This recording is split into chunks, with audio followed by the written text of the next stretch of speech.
Tryhards with Tom with Tricar Gaming, bringing you back live from YCS Indianapolis. Old man Higgins, the one and only, Mr. Doing It for Dale himself, That's right. doing an amazing job locking in a top 32 as the only VV player in top 32. That's right. So, what kind of matchups did you have after the? Tell us some about some of your experiences here this past weekend. People in Indiana really like to play Snake Eye. That's one of the biggest takeaways from this, because after 11 games, I played 7 Snake Eye players. So it was, I was glad that I did a lot of tech for Snake Eye, because that's basically all we saw the whole day. What was some of the other matchups that you had besides Snake Eye? Tempa, the entirety of the tournament, I saw 2 Tempa, and then 1 Kashtira and a Chimera. What about the round one? Oh yeah, round one I dueled a Go format deck because he just joined to play Go format. So I was like, well, this would be a decent little guy, kind of like a warm up. And then the guy beside us was like, I've got a Go format deck, and I was like, well, yeah, let's run a set while we wait for this to be over. Sure. Yeah. So we got a freebie in the beginning, but yeah. And of course, we cannot forget the very own rock tokens and field centers. Gotta love it. And look at the beautiful mat that you got here, man. That is awesome. Oh yeah, it's awesome. I love the art on it. Well, without further ado, old man Higgins, let's see your deck. What kind of cards are you running in the main? A little bit of everything we got going on here. What's the deck count here? 45. 45. 45 in the main. 45, 15, 15. So what was the explanation behind that? There is a lot of cards in this deck you do not want to draw. There's a lot of cards that can make your hand cloggy. And when I was testing at 41, I just wasn't comfortable with the amount of non-engine that I have. And most of the lists, which including mine at the time too, at 41 they'll either run like 2 pot, 2 pre-prep, or 3 pre-prep and 2 pot. And going to 45, I can comfortably put in 3 of each, because I didn't see a single game this entire tournament where I drew like 2 pre-prep or 2 pot of prosperities, because it spreads everything out a little bit better. Yeah, it makes like the bricks less bricky because you're not seeing them as often. Yeah, and when I did that, where I went up from 41 to 45, 2 of my cards that I put in of those 4 were consistency cards. So it actually increased the consistency of my deck to go to 45. Oh, awesome. Okay, cool. Yep. Well, without further ado, let's get into it. All right, so we're going to go ahead and start with the main deck monsters here. Right off the bat, most of these you already know they're going to be very stock and standard. Like, for example, we've got 3 low. It's 1 card combo. You need it. It's the only thing that allows Skull Guardian to be alive. The only way you get your target protection. Card is just insanely good. Just really, really, really good. And then we've got 3 Diviners. Same thing, 1 card combo. You might as well just say that this is low, because it's a low that is also a board breaker, is the way I like to put it, because this can facilitate, like Elder Yentus, Chaos Angel, as well as getting you to low, and, just 1 card combo as you go through. And you also have to have the 1 Trias with that to send off of, because it'll make it level 9, and you can also attribute this to, trigger it to summon low for deck. Isn't there any? There's also a little funny thing that I've seen you do in testing, which is whenever you pitch Trias Hierarchy, you make Diviner. It's if you get hand trapped before you get to that point, you go Diviner, pitch Trias, and then it makes Diviner a level 11, and then you can now use it as a full tribute if you have prayers in hand. Oh yeah, there's a lot of situations, because unless you have to, when you actually go Diviner, Trias Tribute Diviner, you're kind of putting yourself into a bit of a choke point. So if it's not necessary to use Trias, just don't do it. If you already have a way to ritual summon in your hand, just go ahead and ritual summon and sack it off. Don't give yourself that extra risk. And this can actually come up too, because if it tributes 2 fairies, you can actually non-target pop a card on the field. Sweet. And then from here, also stock and standard 3 Saphira. You have to run 3 Saphira. It's just an amazing card. It gets you 1 of your prayers into the graveyard, so that way you can reset if it gets removed by card effect, and it gets you a ritual monster to the hand, and it also lets you perform a ritual summon. So just an amazing card. Now for the ritual lineup, we've got 2 Ceravis. Yep. Or not Ceravis, excuse me. 2 Skullet Guardian for starters. Everybody that knows the deck knows about this card. It's your Omni Negate. It's 4100 attack. Like, it's very difficult to deal with. Just a super, super, super solid card. And then we've got 2 Ceravis at this point. Amazing into the Snake Eye matchup. Snake Eye, like when you have this plus Blessing on the field, Snake Eye just kind of solo Snake Eye. They literally just can't play through this thing because they go link, you banish it, put it back on the field, they try to link again, you banish it, and it also catches Witch too. If they summon Witch, you just get rid of it, banish it. And then for our last ritual, also targeting protection too. That's one of the biggest things of this card is that it will actually insulate your going first plays. The targeting protection it's invaluable in this format because it's all hand traps. And then last ritual we have Odd Eyes Pendulum Graph. This is my go-to currently if I'm going blind first. I prioritize this over this because even in the Snake Eye matchup, this is perfect for OG. And then with Tempai, everything else, I just feel more comfortable with that. And it's honestly just a really solid card because this also, because of Blessing, like if you summon an Odd Eyes with this effect, that can actually trigger your Blessings to then perform a ritual summon. And it searches the ritual spell too during the end phase if you just want to scale it. So it can actually help, Many get your memories game of back you cooking me with that card.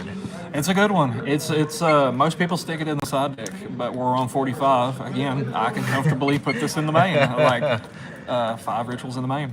And then last main deck of the Old engine Man. monsters is the Old Man. Mandatory to run this. It's part of your grind game. It's an amazing card to summon this from the deck against Snake Eye or whatever else you might need it for. Your main grind card right now is Blessing. If they do manage to pop Blessing, this can put it back in the deck, so that way you can then search it back out again. So it's just really, really, really good. Awesome. So that's it for the main deck monsters here for the engine. We'll go on to the spell and trap here. Right off the bat, obviously, Mandatory. this is mandatory. You've got to run 3 of these. Search any of the Voiceless voice cards, not just monsters, just any Voiceless voice card. Also gives you targeting protection, which is really, really good. And then we've got the one Blessing. Yep. Card is absolutely broken. Absolutely, just completely and utterly busted. But you do have to run it as a 1-of because it is a brick going first 9 times out of 10. But it's just so good. It actually won me a game. It was, I think, round 8. This card won me the game against Snake Eye because I used it to ritual summon Ceravis to the board. And then he put Flameberg up, and he was just like, battle phase. I said, that's perfectly fine. He swings into Ceravis, and I was like, it cannot be destroyed by battle. The card that you ritual summoned with this will not be destroyed by battle. So he was just like swinging the Ceravis. I was like, cool, nothing happens. And then we won that game.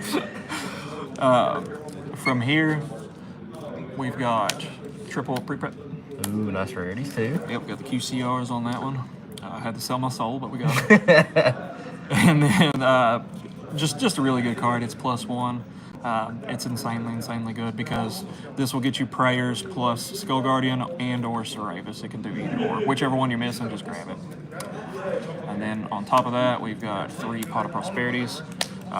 Most of the time, people will ash this, and then immediately after that, you're like pre-prep, haha, I go +1 now. It's like, yep, good. But yeah, everybody knows why you run Pot. You don't need the extra deck, and it's one of the best consistency cards in Yu-Gi-Oh! Honestly, should be on the ban list. From here, we've got double Prayers. You have to run it at 2. You absolutely must run 2 copies of this. Really great card. Don't like seeing it in my opening hand, which is another benefit of 45. You're less likely to draw this crap. And the graveyard effect is insane because there's so many game states where you'll look at your opponent and they're just kind of sitting there scratching their head. They're like, I can break this board, but he's got Prayers, so he just resets the damn board. Right back. Now, from here, we've got the MVP of the entire tournament for me. This actually won me, I want to say, probably 4 of my sets, which is Instant Fusion. Card is absolutely stupid. My deck building philosophy for this tournament was I need to build this deck in a way to where I can play as much as possible because it's just so many hand traps. I mean, Tempai's running like 22, Snake Eye usually has like 18. You have to be able to play the game. And this, I have 2 targets in the extra deck that you'll see here in just a bit that pretty much guarantee that your plays go through. And we combine that with Call by the Grave. Call by the Grave is super good. So we have these 2 plus 2 Ceravis for targeting protection as well as the Trias. So we've got 5 cards in this deck to protect ourselves from hand traps. On top of the fact that the deck already naturally plays through hand traps pretty well. And then our last card is our trap card, which which is Radiance. Radiance. The card that in testing always finds its way Cooks. into my hand. But Yep. I only drew it one time this entire tournament. But this card is absolutely busted. You can be patient, just sit on this card. If they droplet your board, darkler your board, or just remove, you can literally just reset your board with this and or pop up to like 3 cards on their field with its effect. And because of Blessing, you can just get it right back and recycle it and do it all over again. Super, super good. Correct me if I'm wrong. The old man Cerebus is able to recycle your instant fusion and your call by as long as you're shuffling back a ritual spell with that. Yes, it can, any spell in the deck it can recycle. So you're able to use. So if you're able to use both fusions in one game, or you're able to use your targets and multiple targets in the game. I did shuffle this back with Cerebus like twice, but I never got it back in my hand again because I do that. Because If you did that, would have been correct. Because you can absolutely turn around and do that. Great card. Now, from here, we'll go to hand trap lineup. Absolutely. We just kind of did a little bit of a spread for this, just to kind of make sure we cover as much as possible. Yeah. For starters, I mean, you all already know this is going to be in the deck. We got 3 Ash Blossom. I think it's the second best hand trap in the format. Feels bad if that's the only thing you draw against Snake Eye. I just kind of feel like I'm just punching air at that point. Like I took a card away from them, but I'm giving them a card, so they don't really feel all that good. But I did actually trip up a Snake Eye Fire King player with this because the way he did his combo line was he went Ash into Oak, and then Oak brought back Ash, and then he went Oak effect, and he sent them both, and I was like, okay, I'm just going to Ash that. You've used both effects. You're not getting Flagbreak this turn. And sure enough, he did not. Next, this is what I would consider to be the best hand trap in the format. Imperm. It does not walk in the talents. It covers just as many matchups almost as Ash Blossom. Probably, right on par. Just an amazing hand trap. This plus my next hand trap is one of the most broken combinations, which is Nibiru. This plus Nibiru means you're cooking any board that likes the combo. They're done. Like, you've cooked them. I turn skipped, I want to say, 4 Snake Eye players because I either opened up a combination of these 2 or the 2 Valors. Just they'll set up Apo, and then they'll try to go wide with their plays, and then you're just like, okay, Nib. And at that point, you can see like the life leave their eyes because they know what you're about to do. You know, they're like, oh, damn it, he's activating Nib. When I've got Apo, like, I know what's happening, but they can do nothing to stop it. And then our last 3 hand traps are going to be double Ogre and a Magnum. How well did Ogre perform this go around? Ogre actually performed pretty good, which I expected it to perform good. I don't think it's worthy of 3 slots in the main unless you're like a Tempai player or something. But I wanted to cover as much as I could here because there are quite a few matchups it's good into. It's like even like Rogue, for example. Believe it or not, I actually was able to use this to like completely shut down Snake Eye a couple times too. Because there's some cool interactions when you're playing against Snake Eye. More times than not, if you draw this like blind going second against them, you just hold this until your turn. So when they activate IP Masquerena, you just check it. You just drop that, or you could drop this on the Apo when they activate it. You know, in response to one of your monster effects. But I actually end up getting to turn skip a Snake Eye player because I opened this plus Ash. He went the Selene line. He activated Selene. I was like, Ghost Ogre. So this man just went -4 at that point. And then he did his last little bit of follow-up, and I had the Ash for it, and then he just had the pass turn on nothing. And then Magnamut hits the IP play that they like to do. It hits everything that's not Snake Eye and Tempai, and it also lets you search for Saphira in the end phase. So it is a consistency card as well as a hand trap. Doesn't it also let you, if you've already got Saphira, doesn't it also let you search either Old Man or Cerebus as a, it's just as a any targeting dragon. protection? Yeah, that's awesome. Yep, it's pretty good. Which I only drew it, I want to say I only drew it like twice, but both times that I drew it, I got to resolve it and I got to search during the end phase, which felt really good. Yeah. You want to do side or extra? What would you like to say? Whatever's simple for you, man. Well, let's go ahead and do the extra. Sure. Okay, so we'll go ahead and start off with the link plays. Yeah. Really, when it comes to the extra deck, it's really up for interpretation. There's not really a right or wrong answer. There's certain things, I think, certain patterns you should do. But most of these are just things that I picked that I took the philosophy of I would rather have it and not need it than to need it and not have it, which first example is Underworld Goddess. Pearly is a thing, Light and Dark Chaos Angel is a thing. There's certain boards or setups that you simply cannot break with this deck unless you have something like this. So we definitely did that. And then we went double Dynamondo. This is a very, very good ground card, as well as a very good board breaker, as well as a board extender. The shuffle back effect is just so good. Yep, there's times where you'll actually IP into this, like on your opponent's turn, if you've got 2 rituals in the And then graveyard. on summon. Yep. So you'll use like the ritual on your field into this, and then on summon target the other ritual. You'll shuffle something back, and then since it's their turn, you can immediately chain it and bring back the ritual you just used for the material to make it. So you can get a removal, and the board state goes back exactly as it was, free of charge. So double Dynamondo, I think is the correct number. Is double. Whereas them like to say free fitty free. Yeah, exactly. From here we've got IP Little Knot. Absolutely, gotta have them. IP plus Ceravis is a pretty strong inboard. SP is mandatory.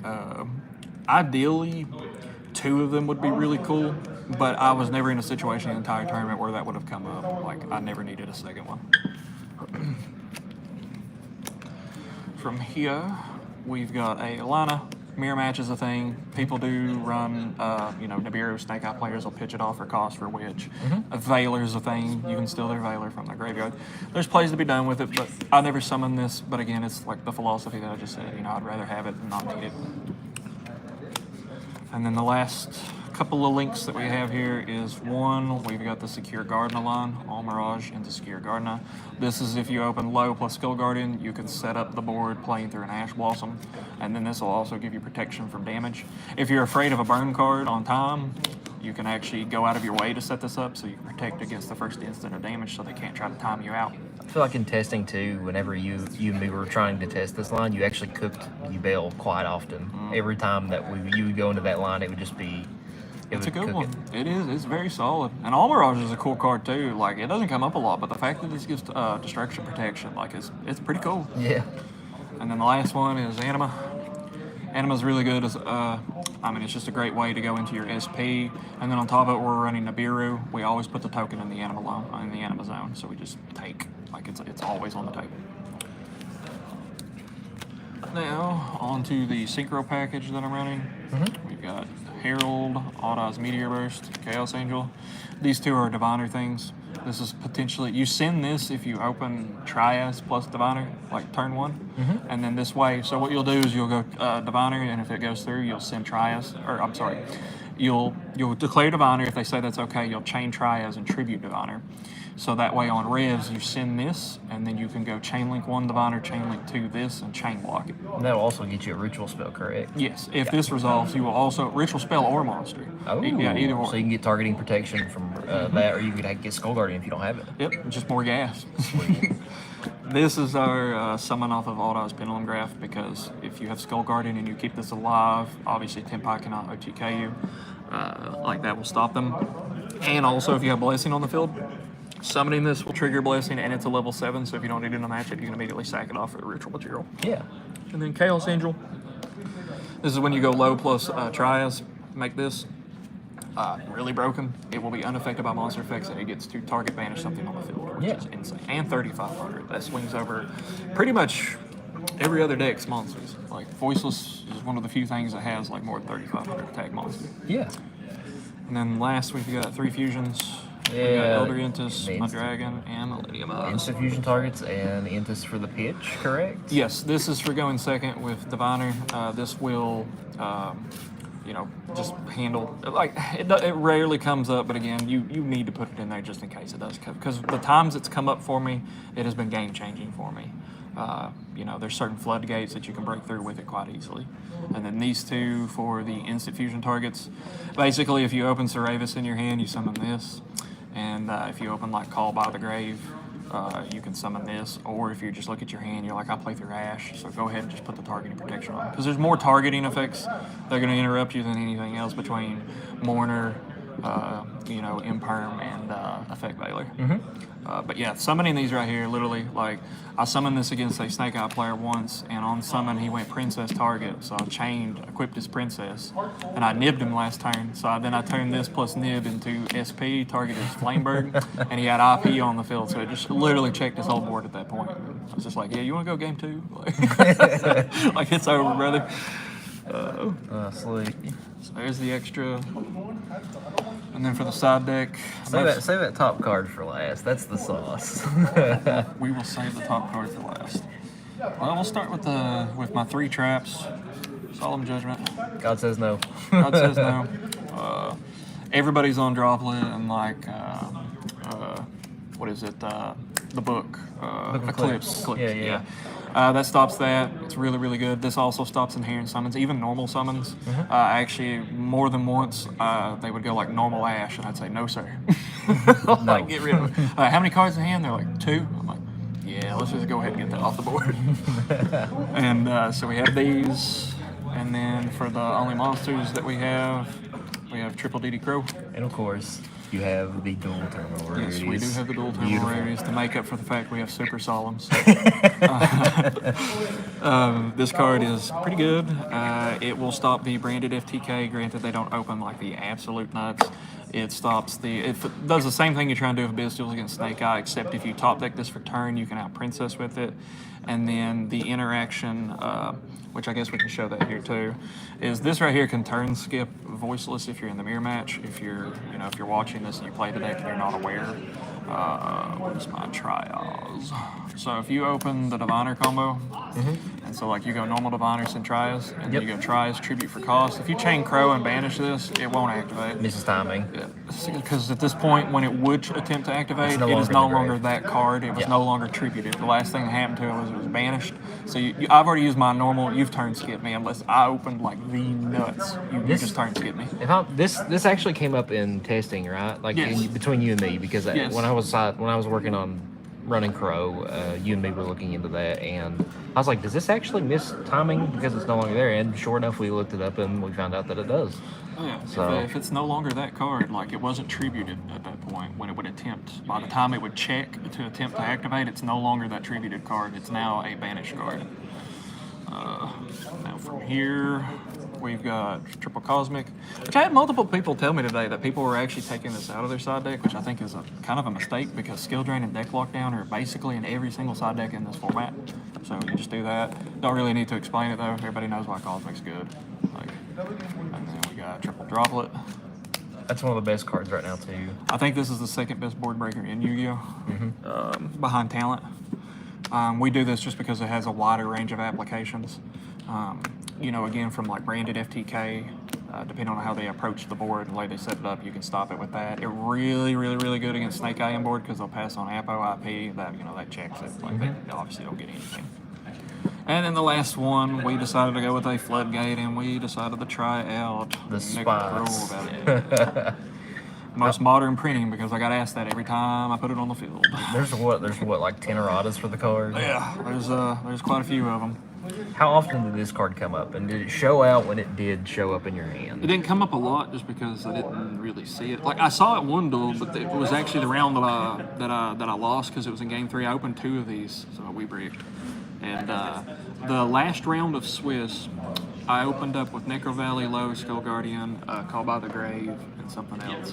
And he had the out. He had Imperm. He Impermed me, so we set up the Necro Valley. He could not play through it. And then we had this hand trap war going on for like 5 or 6 turns where I just kept trying to resolve barrier over and over and over, and he just would not stop negating me.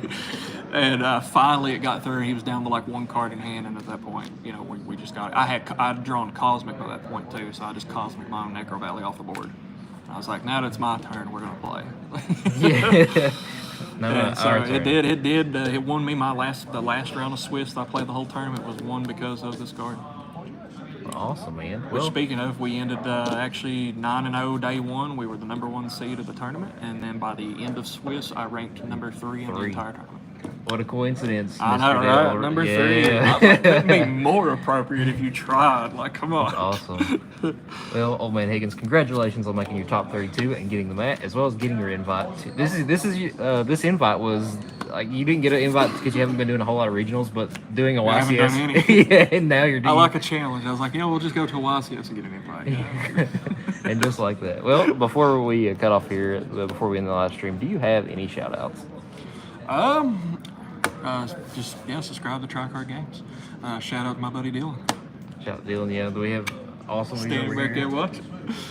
But you cutie. So, guys, we appreciate it. Again, Aaron, thank you for the deck profile. And don't forget, try hard, try hard. We'll see Praise you hell, next. praise Dale. That's it. We'll see you next time.